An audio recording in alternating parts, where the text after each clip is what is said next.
You wake up, you reach for cereal, or coffee, or maybe just a granola bar on your way out the door. Breakfast feels automatic, almost sacred, like a rule written into your biology. But the real answer is far stranger. Breakfast, as you know it, is one of the newest habits in the entire story of your species.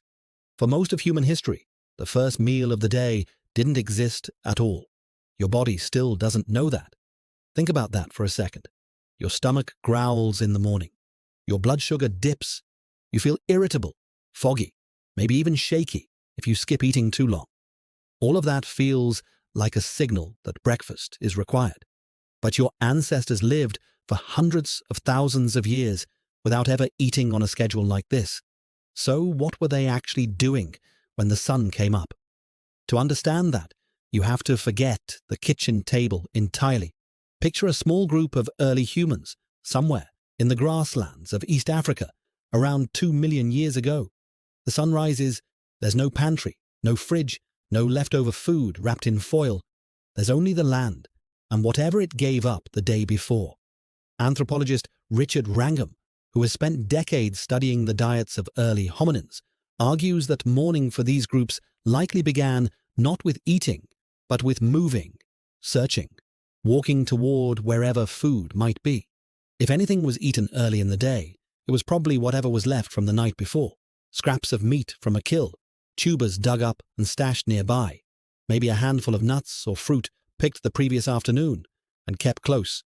There was no concept of a morning meal, because there was no concept of meals at all in the way you think of them. Eating happened when food was available, not when the clock said it was time. And here's where it gets interesting.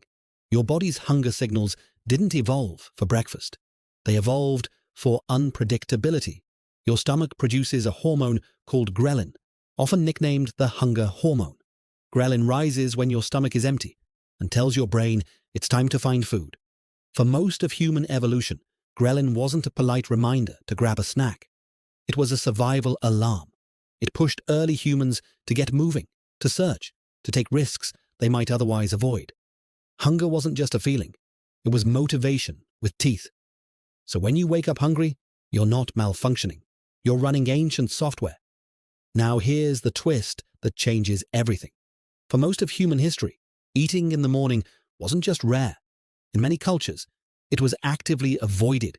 Researchers studying hunter-gatherer societies, including the Hadza people of Tanzania, studied extensively by anthropologist Frank Marlowe, found that many groups eat their first real meal hours after waking, often not until midday.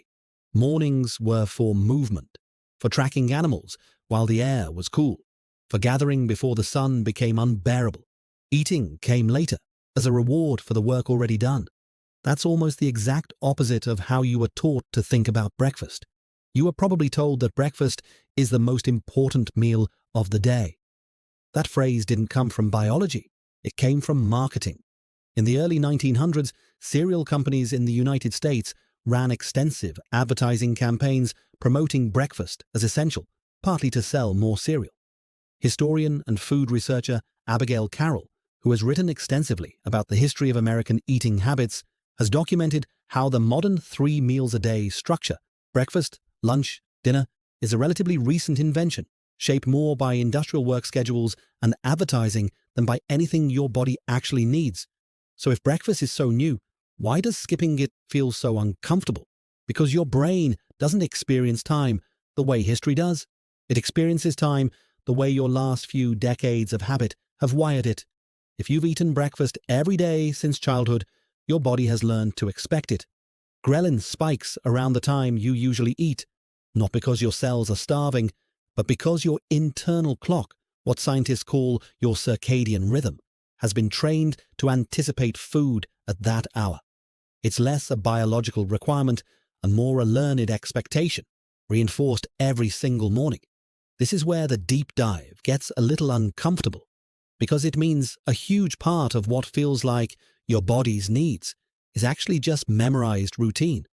Let's go back to that early human, walking through the grass at sunrise with an empty stomach. Their brain wasn't foggy from low blood sugar in the way yours might feel after skipping breakfast. Their brain was alert, sharpened even, Some researchers studying metabolic flexibility, the body's ability to switch between burning carbohydrates and burning stored fat for energy, suggest that early humans were remarkably good at running on stored fat reserves for extended periods.